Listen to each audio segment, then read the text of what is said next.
Oi, gente, desculpa o atraso. No vídeo de hoje nós vamos falar sobre tubo de Venturi e suas funcionalidades. Também a gente vai mostrar as vantagens e desvantagens.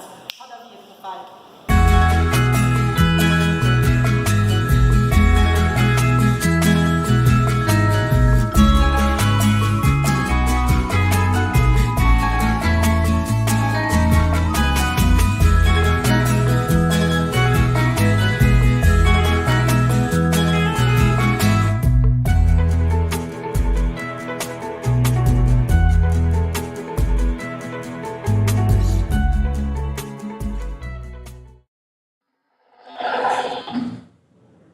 Falando sobre tubo de Venturi. O tubo de Venturi foi inventado pelo cientista Giovanni Battista Venturi no século XVIII, com o intuito de medir a velocidade de escoamento e a vazão de um líquido incompressível.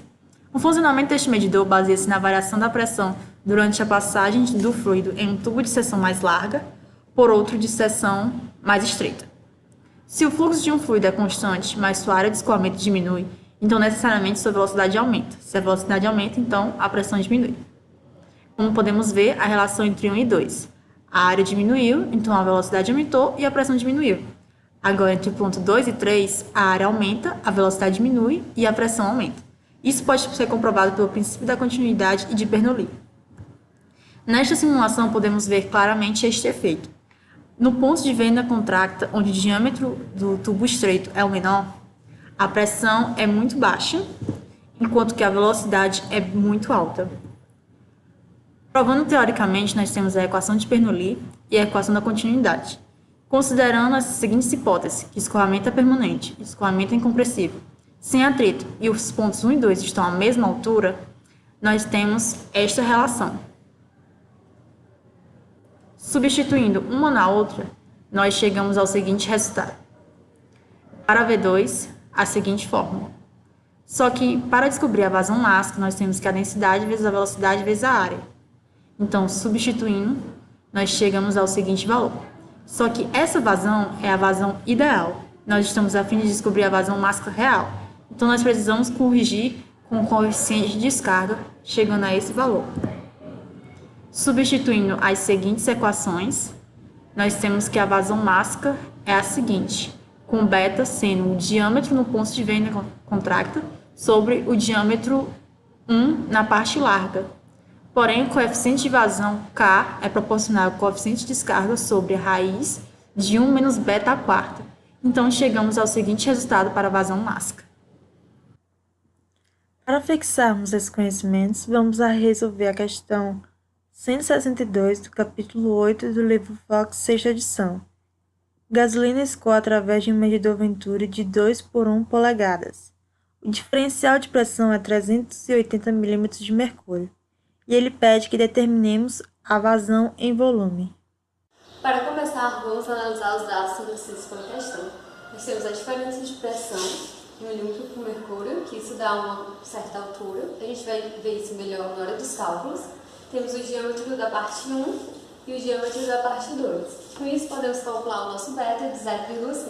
Vamos para os cálculos agora. Na questão é a vazão volumétrica, nós vamos pegar a vazão máxima e dividir pela densidade. A nossa vazão máxima é aquela formulazinha que já foi apresentada. Como a gente pode ver, ela é diretamente proporcional à raiz quadrada da queda de pressão. A gente também tem a área, que é π vezes o diâmetro ao quadrado dividido por 4. Com isso, podemos juntar todas as informações e substituir aqui. A nossa densidade ela vai entrar na raiz, assim podemos anular uma delas e desenvolver. A gente vai substituir a nossa diferença de pressão pelo ρ, G, ΔH. Por isso que a gente usou aqui ΔH antes. Esse SG representa qual é a substância. Aqui no caso a gente vai usar do mercúrio e aqui embaixo da gasolina. Substituindo os valores, nós temos esse valor final, que é de 0,0061. Só que tem uma questão. Qual foi o valor a ser utilizado? Nós assumimos que ele era igual a 0,99, mas nós precisamos provar por que a gente vai utilizar esse valor de 0,99. Para isso, faz o cálculo do número de Reynolds. A gente calcula que é a velocidade de 1 e a gente assume uma certa viscosidade para a gasolina entre a deptano e do octano a 20 graus Celsius. Calculando o número de Reynolds, a gente tem que ele é igual a 2,23 vezes 10 à sexta. Esse valor é maior que 2 vezes 10 à quinta, ou seja, ele permite que a gente assuma um valor de C de 0,99, tendo um erro só de aproximadamente mais ou menos 1%. Então está super aceitável e a gente pode aceitar essa resolução e esse valor fornecido. Agora, as vantagens para o tubo de Venturi. Primeiramente, ele funciona muito bem com altos volumes de fluxo. Além disso, eles apresentam uma excelente recuperação de pressão, ou seja, a perda de carga total é baixa. Ele é um autolimpante devido ao seu contorno interno muito liso, apresenta um baixo custo de instalação, operação e manutenção, e por fim, ele é resistente à corrosão e erosão interna. Quanto às desvantagens, nós temos que ele é muito pesado e volumoso. Além disso, ele apresenta um alto custo de aquisição e não pode ser alterado para suportar velocidade acima das quais foi fabricado. Citando agora algumas curiosidades, temos aqui 2 equipamentos que utilizam os princípios do efeito Venturi, um aerógrafo e um extintor de incêndio à base de espuma d'água. Nos dois é injetado ar rapidamente na tubulação, de forma que a pressão diminua naquele ponto.